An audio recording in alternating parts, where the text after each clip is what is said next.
Alrighty. Hello, everyone. Welcome to the ArmHug podcast. My name is HENNESYS DISLA, and I am the founder and CEO of ArmHug. I am here with Kat Weaver, who is the founder of Power to Pitch. She has a lot of experience in this space. She's won a lot of really cool competitions, if you guys ever look into her work. And now she's trying to help people deliver better pitches because it's amazing how much we can talk about it and do it, and how much a lot of us don't feel comfortable going up and pitching to people, strangers, friends, relatives. So, Kat, can you talk a little bit about how you got started and why you're doing this? Sure. Well, thanks for having me. It's funny because pitching, not everyone is born with that skill. It's very unnatural. And if you would have told me that this is the kind of work I'd be doing, I'd laugh and never believe you. I like to say I'm a two-time accidental founder. So started my first company in college, no network, lost everything to a fire, and then I had a professor tell me to do a pitch competition.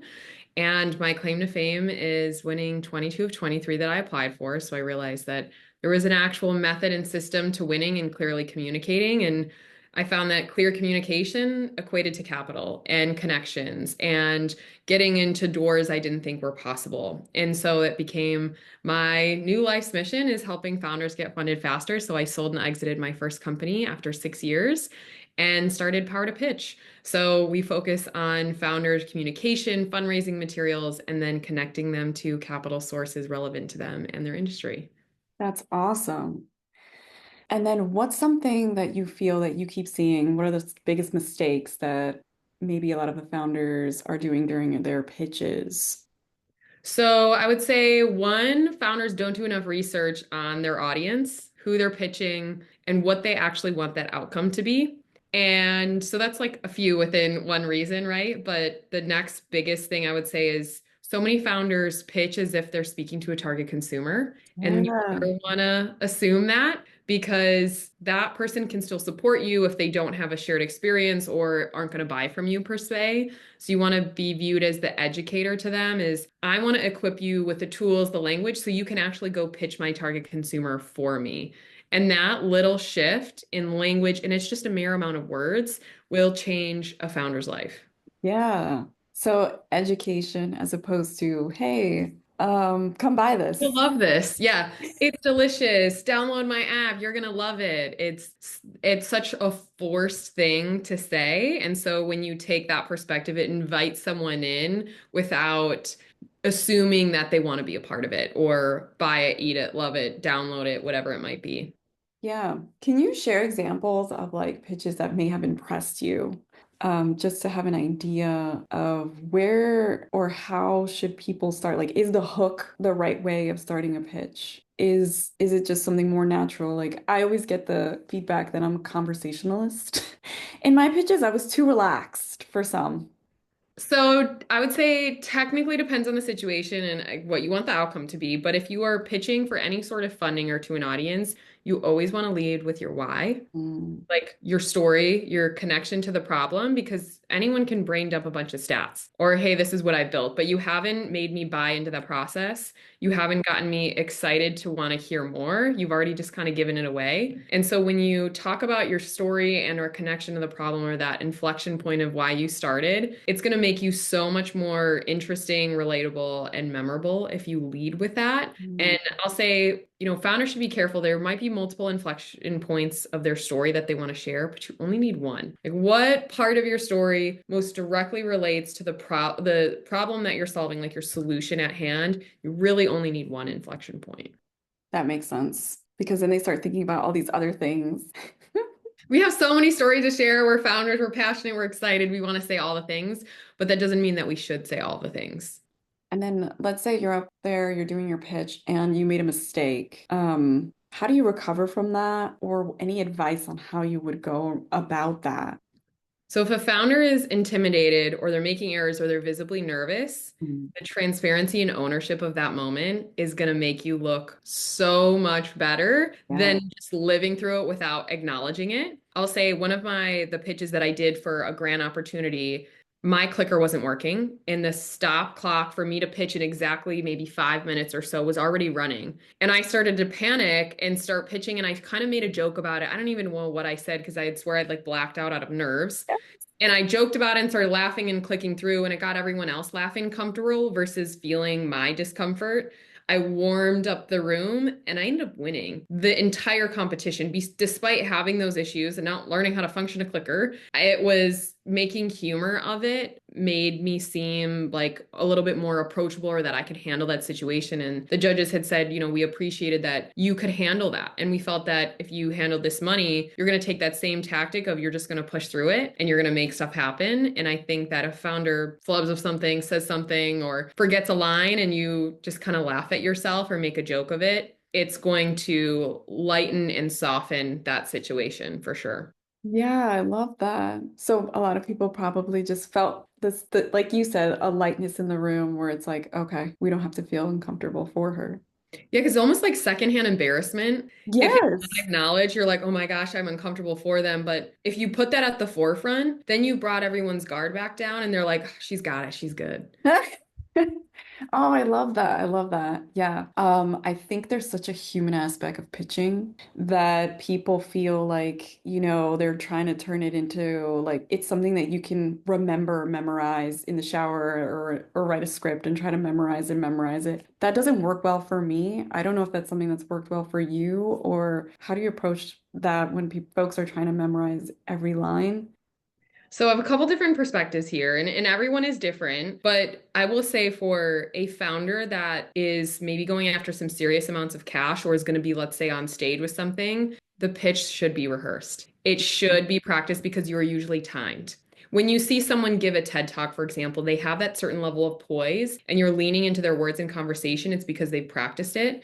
And if you're up on stage and you just start to kind of ramble or have nerves or you're doing some sort of even Zoom pitch to an investor, and you don't know what you want to say or you haven't processed through or calculated what that's going to be, it's going to become obvious that you might not know about your business. Now, there are some people who could go off the cuff, absolutely, but the majority of people are uncomfortable pitching. So in our program, when we're helping them pitch, we have a tally system. You have to practice it 50 times. And the Mhm. reason for that is if you get nervous, your body will already know what to do. And I was never a natural speaker. I used to want to go up or I would be on stage pitching and I thought I would throw up.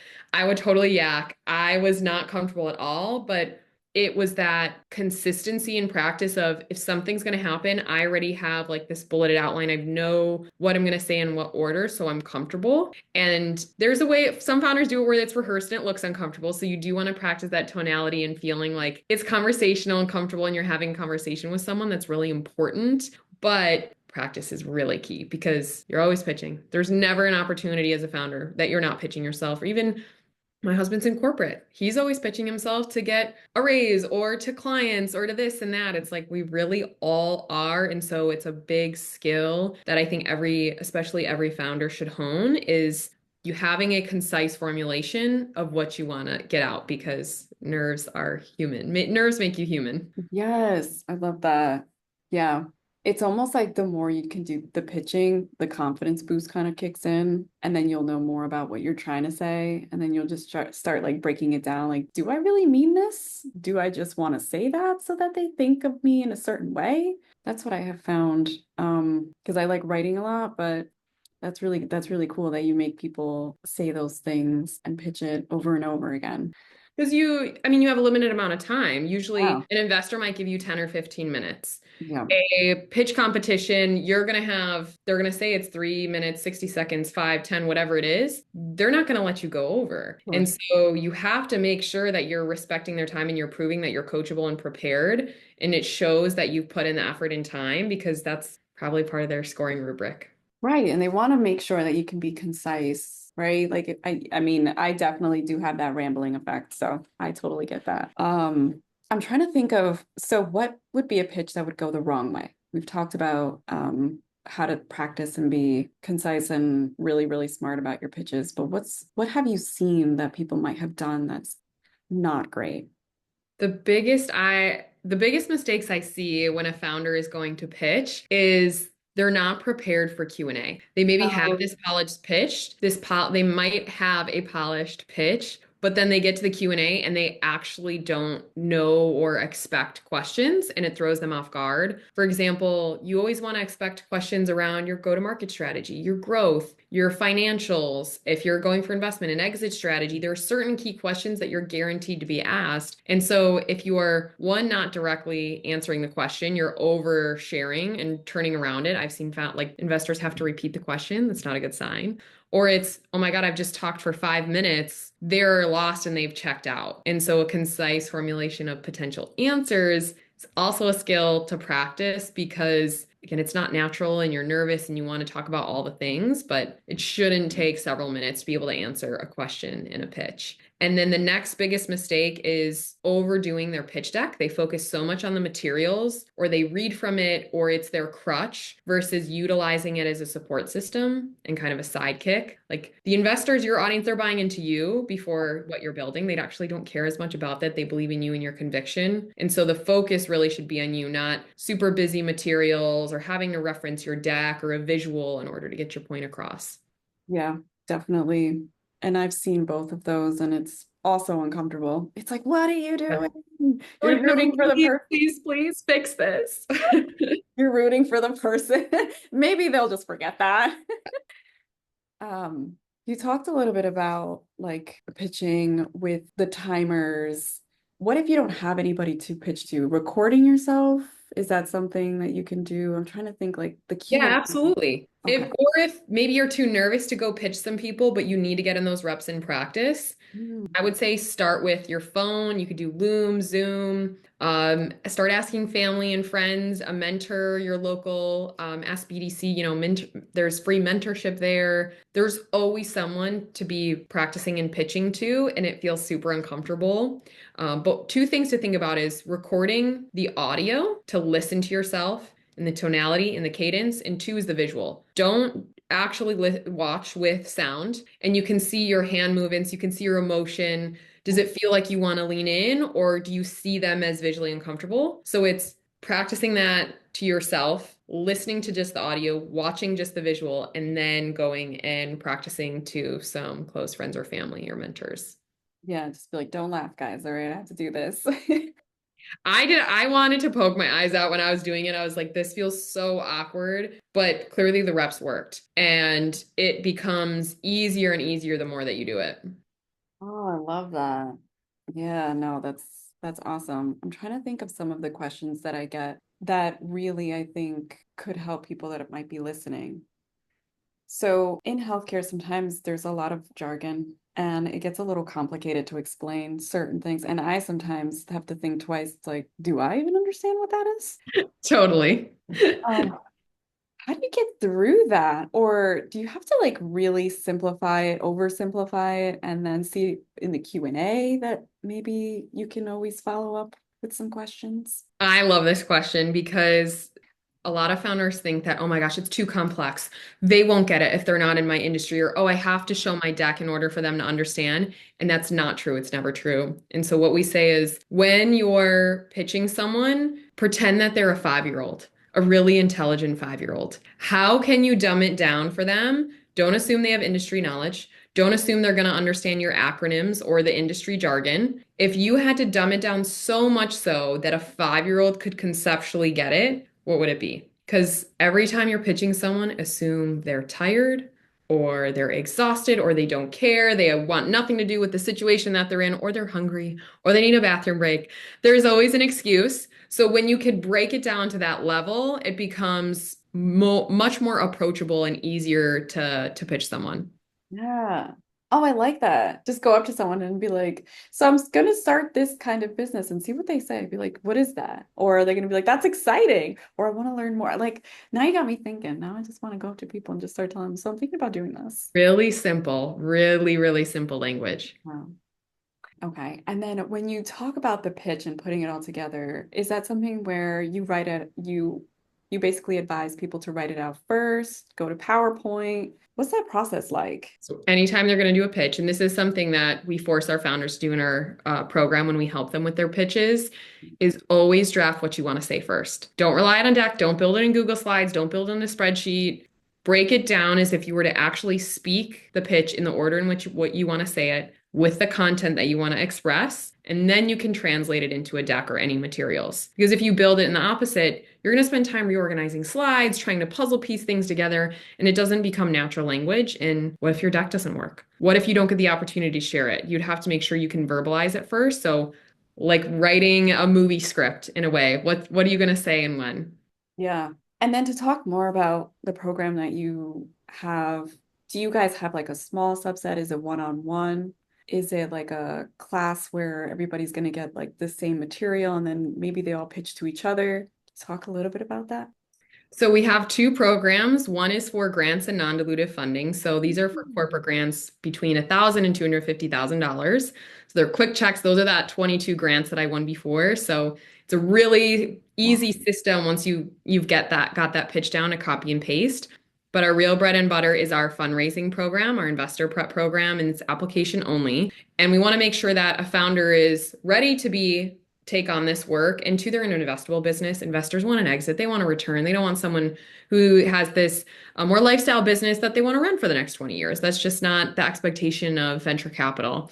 And so in that program, we go through their pitch formats, help them with their pitch deck, a one pager. We do mock investor calls, Yeah. coaching every single week live with me. We bring on investors every single month, and it's extremely detailed. And we go through every word, every line of that pitch, every slide to make sure we poke every hole. And that's why we vet these founders because, like, there is going to be some serious work. And that's when then we'll help them with some investor introductions and close their next check. That is awesome. I love that. I love that you're going through every like word and Every pause. word, every single one, because every word matters. If Yes. you're saying the word unique, everyone's using that. How are we going to replace unique? If you're saying we hope to, no one wants hope. We are, I am. We're literally changing every single word you could imagine. You're so right. You have to be like so actionable about everything. It's like, no, we're doing this. Oh, I love it. Oh gosh, that's funny. Confidence is contagious. Yeah, yeah.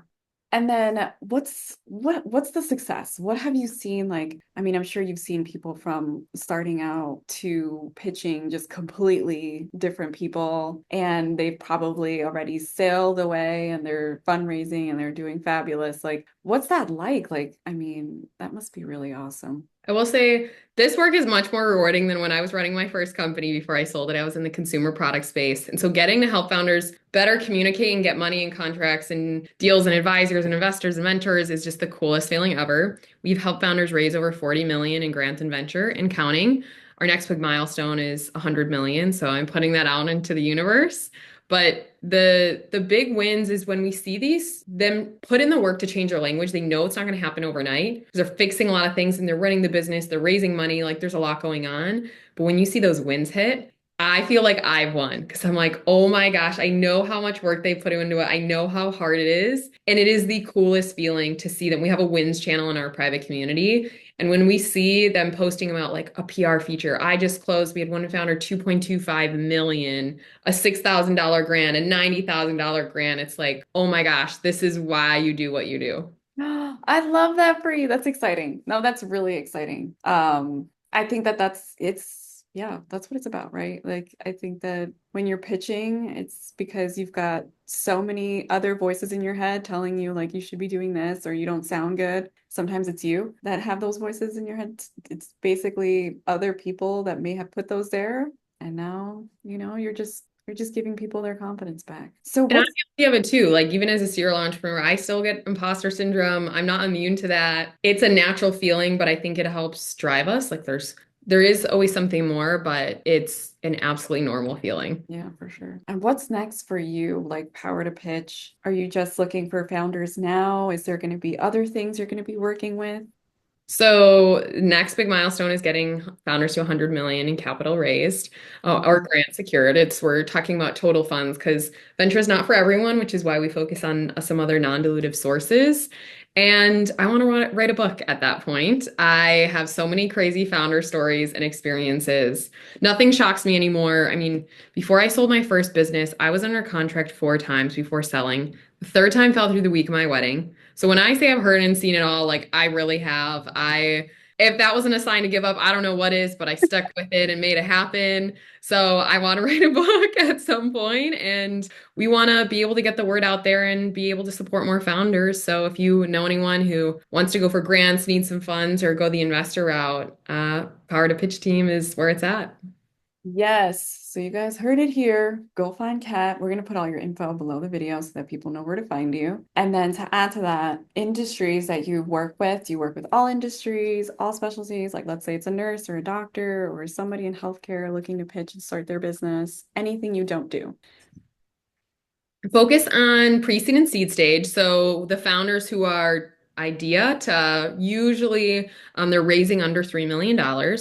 And we do a call to see which program they'll be a better fit for to make sure that they're at that right stage and they have the right expectations in terms of industries, though. Mm. We're agnostic.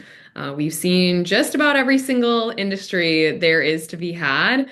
And the beauty of it is for a company or entity or founder who wants to raise money, it's the same formula that they want to communicate that information about themselves, what they do and what they need. So that's why it's easier for us and to help plug it in based on their industry. Yeah, and I want to say, like, after a certain point, it does get easier. Like, you know what you're trying to do. It's just about just getting to it, doing it. It's so weird. Yeah. Weird is it's the right answer for sure. Feels strange and crazy, and you feel crazy sometimes, but that's just normal, I guess, now. Because I'm sure you look back now at people trying to get those pitches together, and you're like, I've been there. I know what you're going through. Well, I'm like, they're like, "Oh, I'm having these problems. I'm the only one." I'm like, I bet you it's this, this, this, and this. And they're like, what? I'm like, I see it every single day.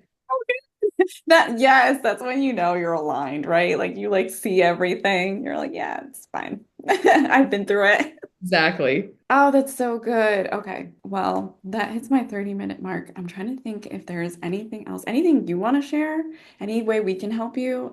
If you know any other founders, we'll give you a thank you commission for any that come from you and your platform. And you can link my LinkedIn as well. I'm sharing a bunch of pitch tips in our YouTube channel.